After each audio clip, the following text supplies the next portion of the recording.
안녕하세요. 한의학 박사 황석환입니다. 대상포진 후 신경통은 너무 심하고 치료도 잘 안 되기 때문에 환자분들은 시간이 지날수록 막막하고 더욱 좌절하게 되지요. 그래서 오늘은 대상포진 환자분들이 꼭 아셔야 할 내용들을 정리해 보려고 합니다. 36년간의 진료 경험을 바탕으로 말씀드리는 거니까 대상포진 통증으로 고생하시는 분들은 이 영상을 끝까지 시청하시길 바랍니다. 대부분의 사람들이 몸속에 대상포진 바이러스를 가지고 있는데 우리 몸이 건강할 때는 이 바이러스가 신경절에 숨어 있다가 면역력이 약해지게 되면 활성화해서 신경의 염증을 일으키게 됩니다. 이 염증이 신경절을 따라서 피부에 수포와 발진을 생기게 하고 심한 통증을 유발할 뿐만 아니라 통증 범위가 점점 넓어지거나 합병증이 생기기도 합니다. 예를 들어 대상포진 바이러스가 얼굴의 안면신경이나 청신경을 공격하면 안면마비나 청력 상실 같은 증상이 생길 수도 있습니다. 대상포진의 특성상 수포와 상처가 다 낫더라도 통증은 계속되는 경우가 많습니다. 신경보다는 피부의 회복력이 더 좋기 때문에 손상된 피부는 회복이 되더라도 바이러스는 신경절에 남아있기 때문이죠. 그리고 피부는 눈에 보이지만 신경은 눈에 보이지 않기 때문에 어디서부터 어디까지 손상이 됐는지, 얼마나 손상이 됐는지 확인하기가 어렵기 때문에 치료가 더욱 쉽지 않습니다.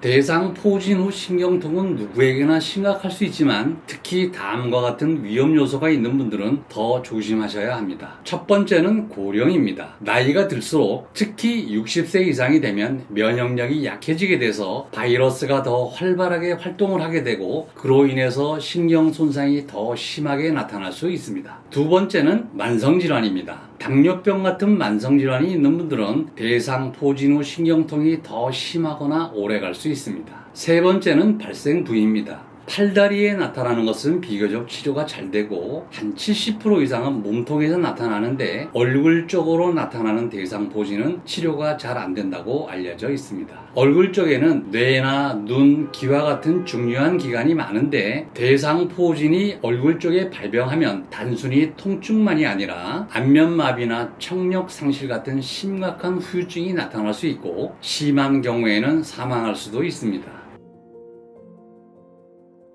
대상포진 후 신경통 치료는 제일 먼저 약물 치료를 하지요. 항바이러스제, 스테로이드, 진통제, 항우울제, 항경련제 등을 복용하다가 이러한 약들로 조절이 잘 안되면 신경 차단술을 하게 됩니다. 하지만 약의 부작용 때문에 약을 드실 수 없는 경우도 있고 이러한 치료는 단순히 통증을 줄여주는 대증 치료지 근본적으로 우리 몸이 바이러스를 이겨낼 수 있도록 회복시켜주는 치료가 아니기 때문에 치료가 안 되거나 다시 재발할 가능성이 있습니다. 그래서 가장 좋은 치료는 단순히 통증만 줄이는 것이 아니라 면역력을 높여서 바이러스를 이겨내고 손상된 신경을 회복시키는 것입니다. 이렇게 치료해야 대상포진 신경통과 합병증을 치료할 수 있고 재발의 가능성도 낮출 수 있습니다. 제가 대상포진을 치료하는 치료법은 대상포진 환자들이 근본적으로 면역력을 회복할 수 있도록 각각의 체질에 맞게 체질 맞춤 치료를 합니다. 각각의 체질별로 치료 방법을 설명한 영상들이 채널에 있으니까 참고하시기 바랍니다.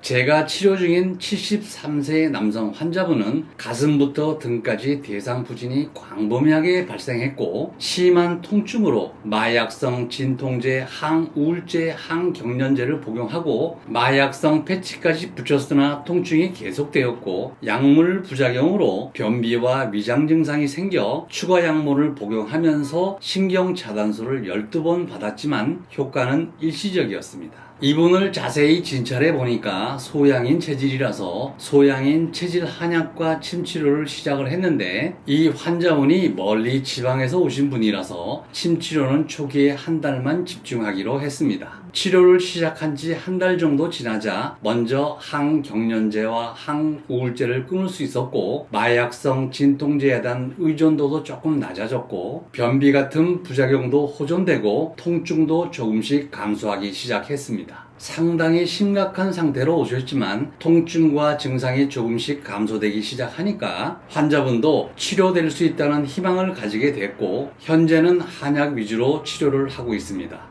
오늘은 대상포진 환자분들이 꼭 아셔야 할 내용들을 전반적으로 설명드렸습니다. 대상포진 환자분들은 오랫동안 통증에 시달리고 치료가 잘 안 되다가 보니까 좌절감과 무기력감이 상당한 경우가 많습니다. 오늘 말씀드린 내용을 참고하셔서 포기하지 마시고 꾸준히 치료를 잘 받으셔서 통증 없는 일상을 회복하시기 바랍니다. 시청해 주셔서 감사합니다.